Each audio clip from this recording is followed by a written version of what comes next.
खैरपुर में खबर ईंदा हलो त ज़िला इंतजामिया ऐं सिविल सोसाइटी सपोर्ट प्रोग्राम जे गरियल सहकार सां लोकल गवर्नमेंट एक्ट जे तौसीक़ सां यूनियन काउंसिल सतह ते बेराड़ी वारे इलाइक़नि में आम माण्हुनि, अकेलातुनि, औरतुनि, नौजवान नस्ल ट्रांसजेंडर के सरकारी तौर ते सहूलतूं, पीअण जे साफ़ पानी, तैलीम, सेहत, सफ़ाई सुथराई, डेरिंग समेत ॿियनि उपायनि ते अमल दरामद बाबति ओपन फोरम खुली कचहरी डिस्ट्रिक्ट काउंसिल हॉल में मुनक़िद थी, जंहिंजी सदारत additional director local government Zafar Phulpoto कई। DHO doctor Rahmatullah Solanki, social welfare जे deputy director Zulfiqar Galal, CSSP जे समीउल्लाह महर, फयाज अहमद सो, तालीम खाते जे लाला रफीक पठान, समीउल्लाह महर, नसीर अहमद अञण, सैयद मंजूर ऐं PPHI सेहत इंफॉर्मेशन खातनि जे ऑफिसरनि समेत UC उबड़ी ऐं वॾा माचू जे समाजी वर्करनि तोड़े औरत अॻुवाणनि वॾे अंग में शिरकत कई। Additional director local government Zafar Phulpoto चयो त यूनियन काउंसिल सतह ते लोकल गवर्नमेंट एक्ट तहत आम माण्हू खे बुनियादी सहूलतूं फराहम करण लाइ कोशिशूं वरतियूं वञनि थियूं, जेके मसला आला सतह जा आहिनि। इन लाइ डिप्टी कमिश्नर खैरपुर खे आगाही ॾिनी वेंदी। DHO doctor Rahmatullah Solanki open forum में कयल तजवीज़ुनि ऐं शिकायतुनि ते यकीन ॾियारियो त ॿिन्ही UCs में health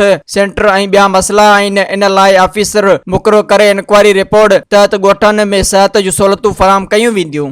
Soomro 3D wallpaper and PVC panel shop दे रहा है सबसे अच्छी सर्विस, बेहतरीन क्वालिटी के आला मयार वॉलपेपर और सीलिंग खूबसूरत डिजाइन और कलर्स में दस्तयाब है। हर किस्म के PVC वॉलपेपर्स और सीलिंग लगवाने के लिए हमसे राब्ता करें।